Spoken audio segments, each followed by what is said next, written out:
নমস্কার বন্ধুরা, দীপার রান্নাঘরে সবাইকে স্বাগত জানিয়ে আজ আমি নিয়ে চলে এসেছি একটা দারুণ স্বাদের ফুলকপি রেসিপি। এই শীতের রাতে আমাদের গৃহিণীদের সকলেরই একটা চিন্তা থাকে কি এমন রেসিপি বানাবো যেটা একটু ঝাল ঝাল বেশ স্পাইসি হবে আর সকলের বেশ ভালো লাগবে রুটি দিয়ে লুচি দিয়ে খেতে। তাই আজকে আমি নিয়ে চলে এসেছি ফুলকপি আর ডিম দিয়ে একটা দারুণ স্বাদের কষা রেসিপি, যেটা সকলেরই খুব ভালো লাগবে আর খেতে হয় খুবই মজাদার। তাহলে চলুন দেখে নেওয়া যাক কীভাবে এই রেসিপিটা আমি বাড়িতে রাতে ডিনারের জন্য বানিয়ে থাকি। ফুলকপি আলুর কষা বানানোর জন্য দেখুন আমি এখানে একটা মিডিয়াম সাইজ ফুলকপিকে এইভাবে খুব বড়ও না খুব ছোটও না এরকম সাইজ করে আমি টুকরো টুকরো করে কেটে নিয়েছি। আর এখানে নিয়েছি এইভাবে বড় বড় করে আলু কেটে, দুটো মিডিয়াম সাইজ আলু আমি এখানে কেটে ভালোভাবে ধুয়ে জল ঝরিয়ে রেখে দিয়েছি। আর এখানে আমি 4টে ডিমকেও আগে থেকে সিদ্ধ করে খোসা ছাড়িয়ে রেখেছি দেখুন। আর এখানে 2 চামচ আদা রসুন বাটা নিয়ে নিয়েছি। আর লাগছে এখানে পেঁয়াজ কুচি আর টমেটো কুচি।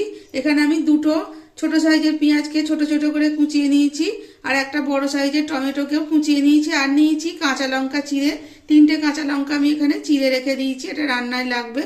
তাহলে চলুন এবার রান্নাটা শুরু করে দিই। এবার রান্নাটা শুরু করার জন্য দেখুন গ্যাস অন করে একটা কড়াই বসিয়ে দিয়েছি। কড়াইয়ের মধ্যে দিয়ে দেব পরিমাণ মতো জল। আমি এখানে বড় বাটি 2 বাটির মতো জল ব্যবহার করছি। জলের মধ্যে দিয়ে দেব খুব সামান্য একটু লবণ আর দিয়ে দেব ওই খুব সামান্য 1 চিমটের মতো একটু হলুদ গুঁড়ো। এবার লবণ আর হলুদটা ভালোভাবে মিশিয়ে দেব। আর জলটাও গরম হতে শুরু করেছে। এই সময় ওর মধ্যে কেটে রাখা ফুলকপিগুলো দিয়ে দেব।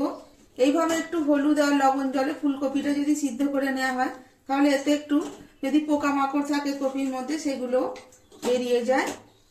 আর কপি খেলে অনেকের যে গ্যাস অম্বলের প্রবলেম থাকে সেটা আর হবে না। এইভাবে যদি একটু 2 থেকে 3 মিনিট একটু ভাপিয়ে নিয়ে জলটা খালি ফেলে দিতে হবে। ব্যাস এবার একটু কপিগুলোকে 2 থেকে 3 মিনিট একটু ভাপিয়ে নেব। এই পর্যায়ে আমি চাপা দিয়ে কপিটা একটু ভাপাবো। গ্যাসের ফ্লেমটা কিন্তু হাইতে করা আছে। দেখুন ফুলকপিটা এখানে 2-3 মিনিট ভালোভাবে ভাপিয়ে নিয়েছি। এবার আমি এগুলো জল থেকে তুলে নিয়ে এই ঝাঁঝরির মধ্যে রেখে দেব যাতে এক্সট্রা জলটা সম্পূর্ণভাবে ঝরে যায়। বাকি রান্নাটা শুরু করার জন্য দেখুন গ্যাস অন করে আবারও আমি কড়াইটা বসিয়ে দিয়েছি। এবার কড়াইয়ের মধ্যে দিয়ে দিয়েছি সাদা তেল। 3 চামচ সাদা তেল আমি দিয়েছি। তেলটা ভালোভাবে গরমও হয়ে গেছে। এবার ওই তেলের মধ্যে দিয়ে দেব প্রথমে সামান্য লবণ আর একটু হলুদ গুঁড়ো। এবার হলুদ আর লবণটা এইভাবে তেলের মধ্যে ভালোভাবে মিশিয়ে দেব। এবার ওই গরম তেলের মধ্যে সিদ্ধ করে রাখা ডিমগুলো প্রথমে ভেজে নেব। দেখুন ডিমগুলোর গায়ে কিন্তু আমি হালকা হালকা কাট দিয়ে নিয়েছি, যার জন্য কিন্তু এর মধ্যে ভালোভাবে মশলাগুলো যেতে পারবে। এবার ডিমগুলোকে একটু লাল লাল করে ভেজে নেব। এই দেখুন ডিমের মধ্যে একটা সাইড কি সুন্দর কালার চলে এসছে। এইভাবে 2 পিঠ একটু লাল লাল করে ভেজে নেব। ডিমগুলো ভালোভাবে দেখুন ভাজা হয়ে গেছে। এবার আমি এগুলো তেল থেকে তুলে নেব। এবার ওই তেলের মধ্যেই আলুগুলো একটু ভেজে নেব লাল লাল করে। এবার আলুগুলো একটু লাল লাল করে ভেজে নেব, দুটো পিঠ যাতে ভালো কালার চলে আসে আর অল্প সিদ্ধ হয়ে যাবে আলুটা ভাজার সময়। দেখুন আলুগুলোর মধ্যে কিন্তু একটা সুন্দর কালার চলে এসছে।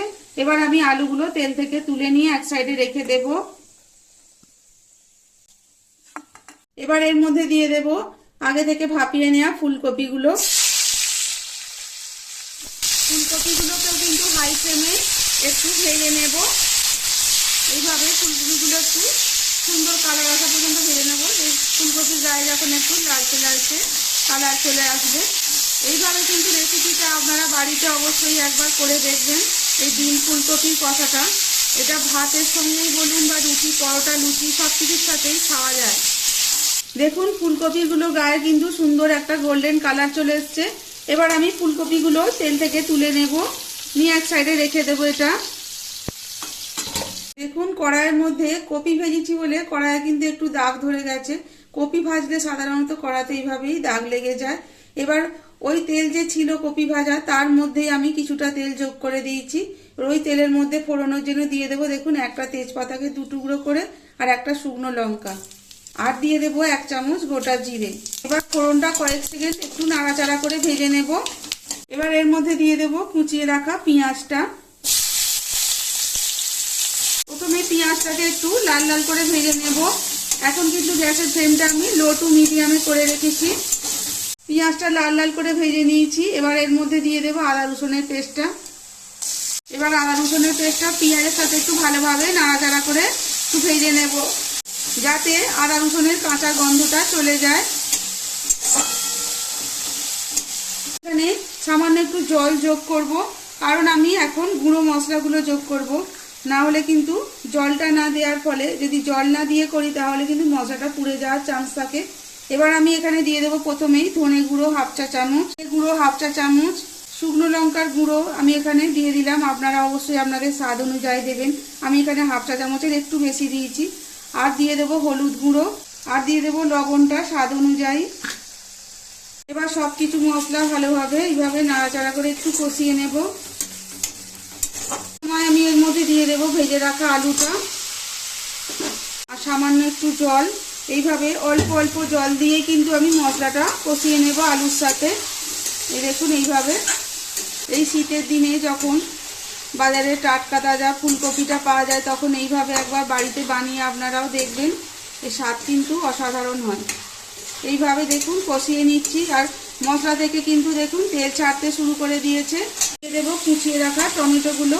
টমেটোগুলো আমি এখন ব্যবহার করলাম, কারণ প্রথমে দিলে কিন্তু টমেটোটা পুরো গলে যেত মশলা কষাবার সময় আলুটা দেওয়ার পর। তাই কিন্তু টমেটোগুলো দিলে একটু টমেটোগুলো গোটা গোটা থাকে, আর মুখে যখন পরে বেশ ভালোই লাগে খেতে।